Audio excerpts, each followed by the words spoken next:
Queridos hermanos y hermanas en Cristo, saludos en el Señor y nuestra Madre Santísima. Mi nombre es Monseñor Juan Miguel Betancourt, obispo auxiliar de Hartford. Es un privilegio para mí compartir con ustedes algunas reflexiones sobre los orígenes bíblicos de la experiencia de la sinodalidad, mientras conmemoramos, una vez más, por gracia de Dios, el Domingo de la Palabra de Dios. En octubre de 2015, el Papa Francisco, en la ceremonia de conmemoración del 50 aniversario de la institución del Sínodo de los Obispos, afirmó que es precisamente este camino de sinodalidad lo que Dios espera de la Iglesia del tercer milenio, como dimensión esencial de la Iglesia. Lo que el Señor nos está pidiendo está, en cierto sentido, presente en la palabra sínodo. En los últimos años, a través del ministerio del Papa Francisco, el concepto de sinodalidad ha recibido más atención en las áreas teológica, canónica y pastoral de la Iglesia Católica. La sinodalidad se define como el modus vivendi et operandi específico de la Iglesia, la figura que nos permite interpretar la realidad con los ojos y el corazón de Dios, la condición para seguir al Señor Jesús y ser servidores de la vida en este tiempo de tantas heridas y fracturas. Tras la apertura del proceso sinodal el 9 de octubre del 2021, todas las iglesias locales del mundo han participado en diferentes niveles de dedicación en etapas diocesana, nacional y continental, registrando los frutos de estas consultas en sus respectivos documentos. Esta sesión del Sínodo de 2023 inició el proceso de discernimiento de la Iglesia mundial a través de la oración y el diálogo, con el objetivo de encontrar los caminos que el Espíritu nos pide que sigamos. Esta etapa se prolongará hasta octubre del 2024, cuando la segunda sesión de la Asamblea finalice sus trabajos y los presente al Santo Padre. En la tradición de la Iglesia, sínodo es un término antiguo y reverenciado que indica el camino que el pueblo de Dios recorre unido. Sin embargo, sinodalidad es una expresión relativamente reciente que se refiere a un caminar de toda la Iglesia. Cada bautizado, desde el Papa hasta el último fiel laico, orando, discerniendo y tomando decisiones en cooperación, guiados por el Espíritu Santo, ya que todos los miembros de la Iglesia están llamados a convertirse en agentes de evangelización. En palabras del Papa Francisco, la sinodalidad es un estilo, es una manera de vivir la Iglesia, es una manera de ser Iglesia. Esto significa que cada miembro de la Iglesia tiene una voz y un papel en la configuración de su propia vida y misión. Para el Papa Francisco, una iglesia sinodal es una iglesia de participación y de corresponsabilidad, ya que en el ejercicio de la sinodalidad está llamada a expresar la participación de todos, según la vocación de cada uno, con la autoridad conferida por Cristo al colegio de los obispos encabezados por el Papa. En la iglesia sinodal, toda la comunidad, en la libre y rica diversidad de sus miembros, está llamada a orar, escuchar, analizar, dialogar, discernir y aconsejar para luego tomar decisiones pastorales que correspondan lo más fielmente posible a la voluntad de Dios. Si bien los obispos deben escuchar atentamente los deseos de los fieles, el proceso sinodal debe tener lugar en el corazón de una comunidad jerárquicamente estructurada. Así pues, solucionar diversos asuntos es una tarea sinodal. Tomar decisiones es una responsabilidad ministerial.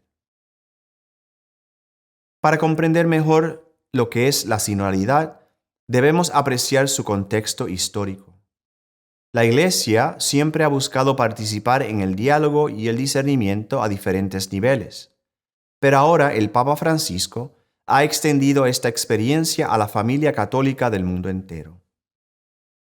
El Santo Padre afirma que la sinodalidad puede ayudar a la Iglesia a seguir siendo relevante en nuestro mundo, que cambia continuamente, como una forma de discernir creativamente nuestros esfuerzos de evangelización.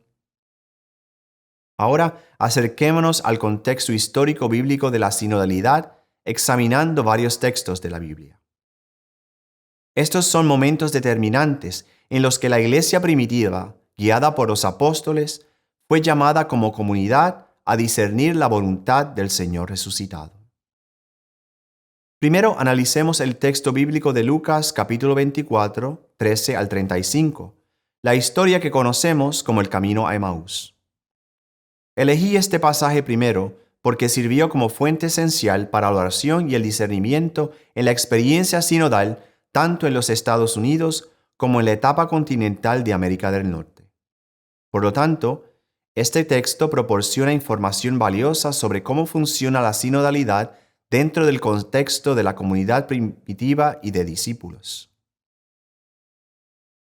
El relato comienza con 2 discípulos caminando hacia Emaús, discutiendo y comentando los acontecimientos recientes que habían sucedido en Jerusalén, particularmente la crucifixión y la aparente resurrección de Jesús. Por tanto, la sinodalidad comienza con una conversación y un intercambio de perspectivas. Los discípulos, podemos decir, mientras caminan hacia Emaús, están enfrascados en una forma de discernimiento, tratando de comprender los signos de los tiempos. Así como la sinodalidad en la Iglesia implica un diálogo abierto entre sus miembros. En eso, Jesús mismo se une a ellos en conversación, ahora caminando juntos, aunque los discípulos no lo reconocen de inmediato.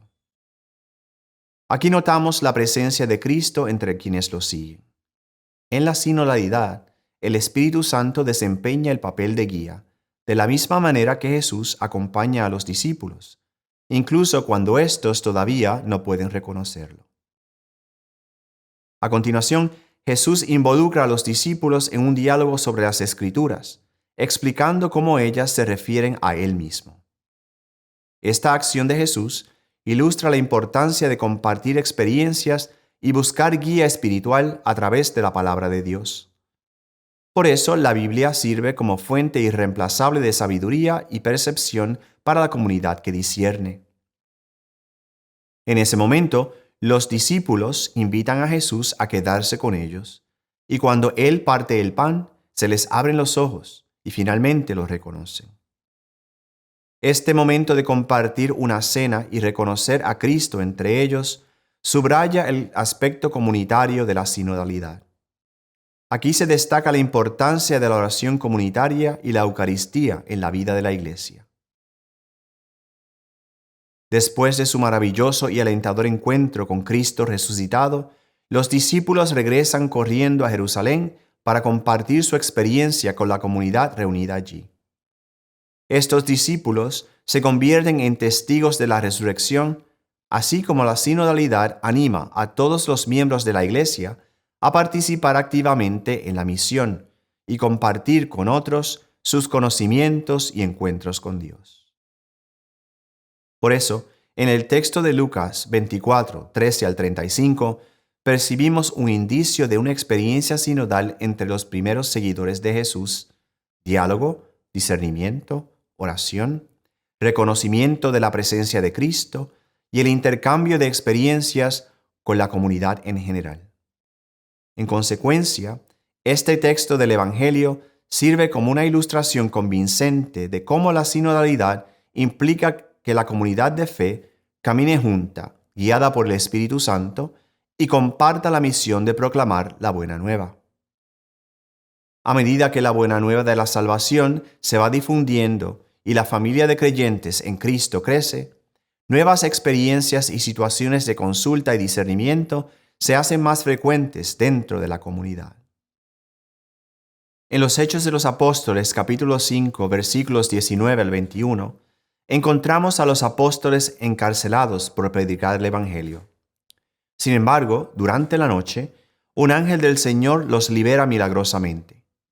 Luego se les instruye: vayan y ocupen su lugar en el área del templo y cuenten al pueblo todo acerca de este modo de vida. Este pasaje refleja el compromiso de los apóstoles de difundir el mensaje de Cristo y su obediencia a la guía divina. Ilustra también la importancia de la colaboración, la determinación y el discernimiento dentro de la comunidad cristiana primitiva. Hechos capítulo 4 versículos 26, 29 y 39 describen el encuentro de Felipe con el eunuco etíope. El Espíritu mueve a Felipe el diácono a que se acerque al carruaje y le explique las Escrituras a este hombre que necesita de entendimiento. Después de bautizarlo, Felipe es arrebatado por el Espíritu. Este relato destaca el papel del Espíritu Santo en la guía de los creyentes individuales y la necesidad de estar abiertos a la inspiración divina. También enfatiza la importancia de compartir ideas y experiencias dentro de la comunidad de fe. Ahora, en Hechos capítulo 12, versículos 6 al 17, nos topamos con el relato milagroso de San Pedro de la prisión. Un ángel saca fuera a Pedro y éste va a casa de María, la madre de Marcos, donde muchos están reunidos en oración por su liberación. Este evento demuestra el poder de la oración comunitaria y la interconexión de los primeros cristianos en tiempos de prueba. También muestra cómo los esfuerzos colectivos de la comunidad pueden conducir a resultados incluso milagrosos. El relato de Hechos capítulo 13 versículos 1 al 3 describe cómo la iglesia en Antioquía apartó a Bernabé y a Saulo para el servicio misionero. La comunidad ayuna, ora y les impone las manos. Aquí encontramos la práctica de discernimiento, ayuno y oración de la iglesia primitiva al tomar decisiones importantes. La imposición de manos expresa la bendición consagratoria y el apoyo fraterno a los enviados en misión. Ahora analicemos Hechos 15, versículos 1 al 34. Este texto se llama tradicionalmente el Concilio Apostólico de Jerusalén, el primer evento sinodal experimentado formalmente, podríamos decir, por la iglesia primitiva. Aquí, en una situación crucial de su desarrollo, la Iglesia participa en una llamada misionera específica con la asistencia del Espíritu del Señor resucitado. La comunidad cristiana de Antioquía decidió consultar a los apóstoles y presbíteros de la Iglesia de Jerusalén. Pablo y Bernabé son enviados como delegados. Toda la comunidad les dio la bienvenida mientras se reunían para discutir la situación actual. Si los cristianos recién incorporados debían cumplir los preceptos de la ley de Moisés. Después de mucho debate, seguido del discurso autoritativo de Pedro, Santiago, como obispo de Jerusalén, alcanza y anuncia una decisión: no importunar a los cristianos de origen helenístico con las antiguas exigencias de la ley mosaica. Luego, con el consentimiento de toda la Iglesia, los apóstoles y los presbíteros deciden enviar representantes a Antioquía para explicar la decisión a la comunidad cristiana de allí. Como vemos, todos en la iglesia, tanto en Antioquía como en Jerusalén, participaron activamente según sus roles. Cuando la pregunta fue presentada a los apóstoles y a los presbíteros que ejercían su ministerio específico con autoridad, toda la iglesia en Jerusalén participó en la discusión. La decisión fue tomada por Santiago, el líder de la iglesia de Jerusalén, con la asistencia del Espíritu Santo, que fue recibida tanto por la iglesia en Jerusalén como por la iglesia en Antioquía. A partir de este momento, la sinodalidad aparece como garantía y encarnación de la fidelidad de la iglesia a sus orígenes apostólicos y a su vocación universal. En los versículos de Hechos capítulo 16, versos 6 al 10, el Espíritu Santo dirige a San Pablo y sus compañeros a lugares específicos durante sus viajes misioneros. Aunque ellos intentan ir a otras regiones, se les pide que vayan a otra parte. El pasaje destaca la importancia de escuchar la guía del Espíritu en la toma de decisiones y el hecho de que las acciones de la iglesia primitiva, más que la planificación humana, fueron guiadas por inspiración divina. En el mismo tono, en Hechos capítulo 20, San Pablo habla de haber sido impulsado por el Espíritu a ir a Jerusalén, aunque sabe que allí enfrentará desafíos y encarcelamiento. Consideramos aquí la obediencia del apóstol a la guía del Espíritu Santo y su disposición para seguir el camino de la misión, incluso cuando esto implica sacrificio personal. Esta acción también enfatiza la interconexión de los creyentes en la misión más amplia de la Iglesia. Examinemos un texto más. Gálatas capítulo 2, versículos 1 al 10. Este relato describe la visita de San Pablo a Jerusalén para reunirse con los apóstoles. Él explica su misión a los gentiles y busca el reconocimiento y el apoyo de sus colegas. El evento demuestra la práctica de la consulta y el discernimiento de la iglesia primitiva, donde los líderes se reunían para discutir asuntos importantes que afectaban a toda la comunidad. Mis queridos hermanos y hermanas, estos textos bíblicos que iluminan el contexto histórico de la sinodalidad nos ayudan a entender que el discernimiento, la toma de decisiones y la misión de la iglesia primitiva fueron dirigidos por el Espíritu Santo e involucraron, bajo la autoridad de los pastores, un discernimiento colectivo y un apoyo comunitario.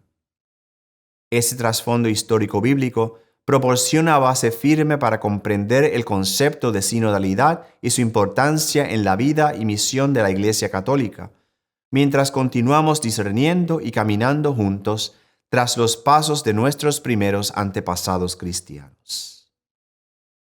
Si pensamos en el rol del sínodo, el sínodo de los obispos, a través del Papa Francisco, se ha convertido en el medio para expresar la sinodalidad en la Iglesia.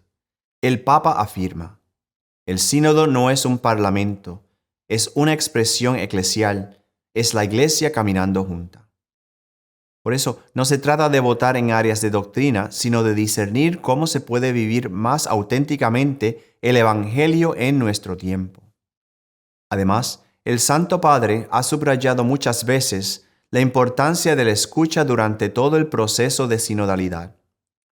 Él nos exhorta a escuchar lo que el Espíritu dice a la Iglesia, lo que significa estar atentos a las necesidades, preocupaciones y aspiraciones del pueblo de Dios. Esta escucha, oración y fidelidad amorosa a las enseñanzas del Evangelio del Señor deberían conducir a una iglesia más inclusiva, compasiva y misericordiosa. La sinodalidad no es solo para la jerarquía, sino que incluye la participación de cada católico. El Papa Francisco nos recuerda: todos estamos llamados a ser santos, viviendo nuestras vidas con amor y dando testimonio en todo lo que hacemos, donde quiera que nos encontremos. La experiencia de la sinodalidad nos permite participar más activamente en la misión de la Iglesia, haciéndola, a la luz de la verdadera fe, más receptiva a los desafíos de nuestro tiempo. Sin embargo, el establecimiento de la sinodalidad no está exento de desafíos. Requiere humildad cristiana, apertura y la voluntad de entablar un diálogo incluso cuando no estemos de acuerdo. Como insiste el Papa Francisco, la sinodalidad significa caminar juntos, y es el Espíritu Santo quien es el guía. Por lo tanto, debemos confiar en la dirección del Espíritu Santo y creer que la sinodalidad dará el fruto que Dios quiere. En conclusión, mis hermanos y hermanas, la sinodalidad es un concepto transformador y de largo alcance en la vida y misión de la Iglesia Católica. El Papa Francisco nos llama a emprender un camino conjunto de discernimiento, escucha y diálogo.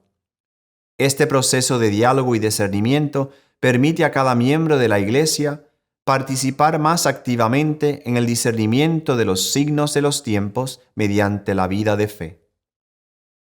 La sinodalidad se nos presenta como una manera de vivir auténticamente nuestra fe y responder a los desafíos de nuestro tiempo. Por eso, en palabras del Papa Francisco, caminemos juntos como Iglesia, pidiéndole al Espíritu Santo que nos guíe por este camino de sinodalidad. Que a través de la intercesión y la protección de María Santísima, nuestra Madre, la Iglesia continúe caminando junta en la unidad, guiada por el Espíritu, mientras vivimos el Evangelio en nuestro mundo de hoy. Dios los bendiga.